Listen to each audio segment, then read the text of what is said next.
परित्राणाय साधूनां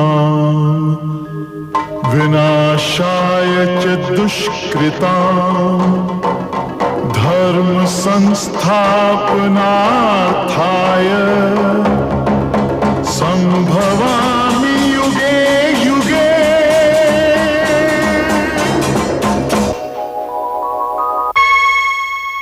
कुंती भी श्री कृष्ण से सहमत थी, परंतु द्रौपदी इन मित्रों की मित्रता का अर्थ जानती थी, इसलिए उसके हृदय में किसी आशंका का अंकुर अवश्य फूटा।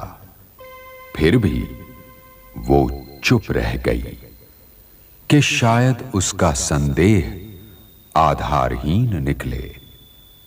तो अब प्रश्न केवल ये था कि यदि पांडु कुमारों में से कोई एक इस यात्रा पर निकलता भी है, तो ये समाचार हस्तिनापुर वालों से कैसे छिपाया जाए, क्योंकि वो तो इसकी काट करने का प्रयत्न अवश्य करेंगे।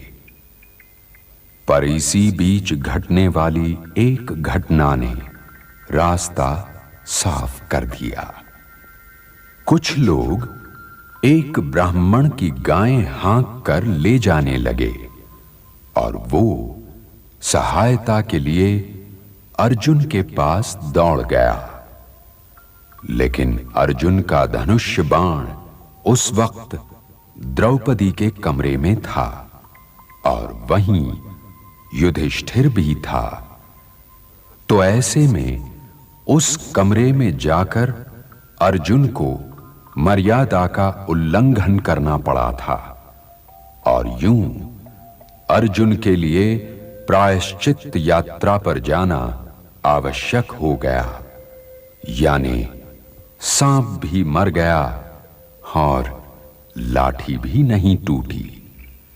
लेकिन जब एक दिन किसी गुप्तचर द्वारा ये सूचना मिली कि अर्जुन चतुर्दिक यात्रा पर निकला हुआ है, तो गंधार नरेश शकुनी के कान तुरंत खड़े हो। ये अर्जुन की प्रायश्चित यात्रा तो मेरी समझ में बिल्कुल नहीं आ रही। क्यों मामाश्री?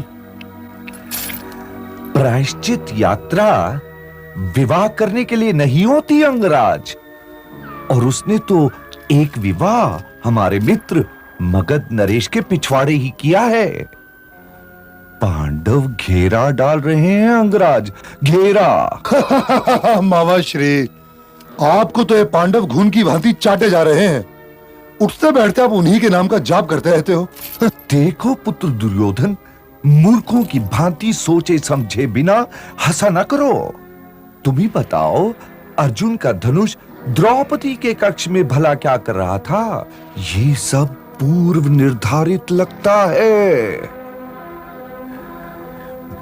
वासुदेव कृष्ण ने कोई लंबा खेल खेला लगता है। मामाश्री का कहना ठीक ही लग रहा है भ्राताश्री।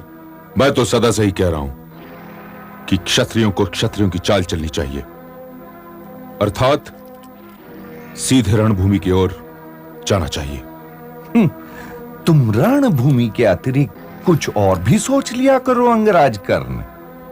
रणभूमि क्षत्रिय की ससुराल होती है और अपनी ससुराल में पूरी तैयारी करके ही जाना चाहिए।